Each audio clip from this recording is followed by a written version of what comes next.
Illustration 6 cash book, double column cash book हमने यहाँ बनानी है क्योंकि ये कह रहे हैं जो ट्रांजैक्शंस है उन्हें कैश बुक में डालना है हमने with cash and bank column. तो फर्स्ट में आपको दे रखा है cash in hand and cash at bank. जब तक यहाँ डेबिट या क्रेडिट बैलेंस नहीं गिवन है तो बैलेंस दोनों डेबिट ही मान के चलते हैं। तो डेबिट साइड में हम एंट्री कर देंगे टू बैलेंस बीडी, कैश में 4000 और बैंक में 12,000। नेक्स्ट एंट्री है हमारे पास सोल्ड गुड्स फॉर कैश, नगद सामान बेचा। तो ये एंट्री जब कैश में बेचे तो कैश के कॉलम में ही हम कैश रिसीव कर रहे हैं। तो डेबिट साइड पे 2 सेल्स कर देंगे, ये हमारे हो जाएंगे 13,200 रुपीज़ कैश के कॉलम में आ जाएंगे। Next receive from Suresh, Suresh से प्राप्त किया तो पैसा ही प्राप्त किया होगा तो ये भी कैश के डेबिट में एंट्री हो जाएगी to Suresh 2,500। Next receive a cheque from Ravi and immediately deposit into bank, Ravi से चेक प्राप्त किया और तुरंत बैंक में जमा करा दिया। तो अब हम डायरेक्टली बैंक के कॉलम में ही एंट्री कर देंगे to Ravi 6,400 rupees. Salary paid to office staff by cheque, cheque से ऑफिस के स्टाफ को सैलरी पे की है, चेक से ऑफिस के स्टाफ को हमने सैलरी पे की है तो बाय सैलरी डायरेक्टली बैंक के क्रेडिट साइड में डाल देंगे 7,600 rupees. Paid for travelling expenses, अगर अब हमें कैश या बैंक नहीं बताया तो हम कैश से ही पेमेंट, उससे पहले एक एंट्री है पेड सुधीर बाय चेक, तो बैंक साइड आ जाएगा, बैंक में अमाउंट जाएगा क्योंकि जब भी कोई भी चेक से पेमेंट करते हैं तो बैंक की क्रेडिट साइड पे चला जाएगा बाय सुधीर। ट्रैवलिंग एक्सपेंसेस, यहाँ पे चेक नहीं लिखा तो हम इसे कैश ट्रांजैक्शन ही मान के चलेंगे bye travelling expenses. Cash purchases, नगद सामान खरीदा तो यहाँ पे भी हम कैश से ही पेमेंट दिखाएंगे। तो ये तीनों एंट्रीज यहाँ आ गई। बाय सुधीर 5,000 क्योंकि हमने बैंक से पेमेंट की थी, ट्रैवलिंग एक्सपेंसेस कैश पे किए थे और जब सामान खरीदा तो भी नगद भुगतान किया है 8,000 रुपये का।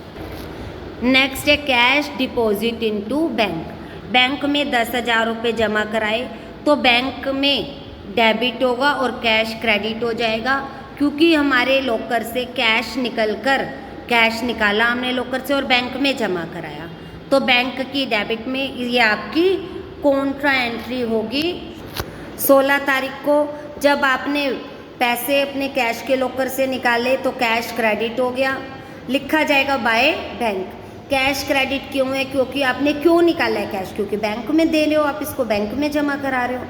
और LF के कॉलम में C आ जाता है। ये मैंने लास्ट वीडियो में भी बताया है कि जो C है वो कॉन्ट्रा एंट्री का साइन है और कॉन्ट्रा एंट्री की लेजर में पोस्टिंग नहीं की जाती, तो इसीलिए LF के कॉलम में जब C लिखा है तो ये क्लियर हो जाता है कि ये कॉन्ट्रा एंट्री है और इसकी लेजर में पोस्टिंग नहीं है।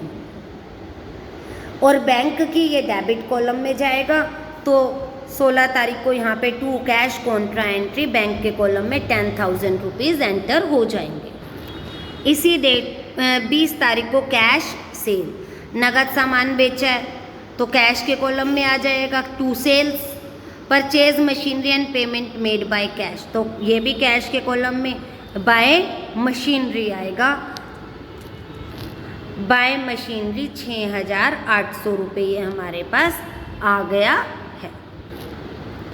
Withdraw from bank for office use, office use के लिए इससे पहले क्या paid wages for erection of above machinery, जो हमने मशीनरी अभी खरीदी है उसको सेटल करने के लिए, उसको सेटल डाउन के लिए, इरेक्शन के लिए हमें 400 रुपये पे करने पड़े हैं, तो ये मशीनरी अकाउंट में ही जाएंगे 21 तारीख को by machine.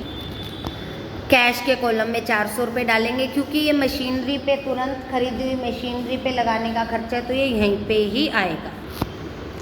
Withdraw from bank for office use, office use के लिए बैंक से पैसे निकाले, तो ये भी कॉन्ट्रा एंट्री है, लेकिन अब अपोजिट हो जाएगा। बैंक से पैसे कम हो रहे हैं तो बैंक के क्रेडिट में जाएंगे और कैश के डेबिट में जाएंगे, क्योंकि बैंक से निकल के कैश के कॉलम में आपके पास पैसे आ रहे हैं, तो यहाँ टू बैंक हो जाएगा, कॉन्ट्रा एंट्री।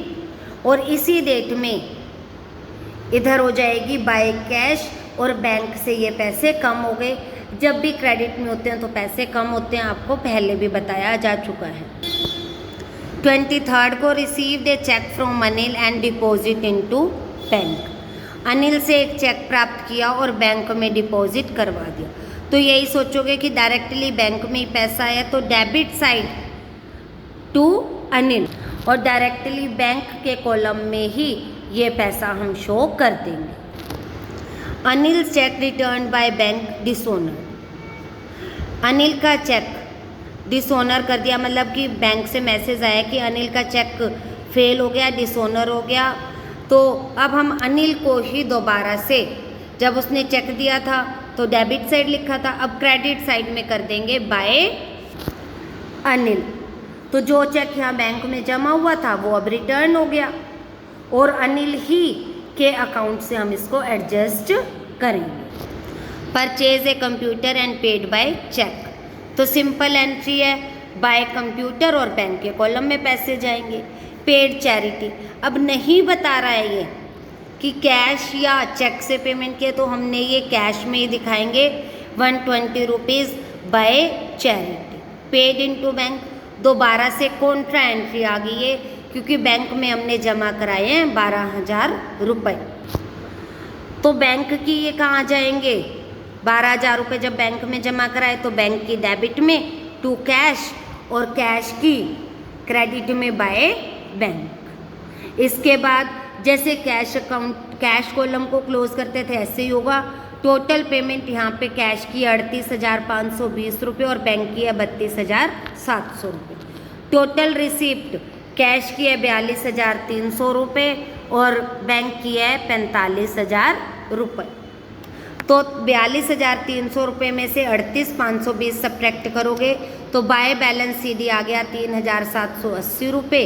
इसी तरह से बैंक में 45,000 रुपये में से 32,700 रुपये लेस करोगे, आपके पास आ जाएगा 12,300 रुपये। सेम आप क्लोजिंग का मेथड रहेगा।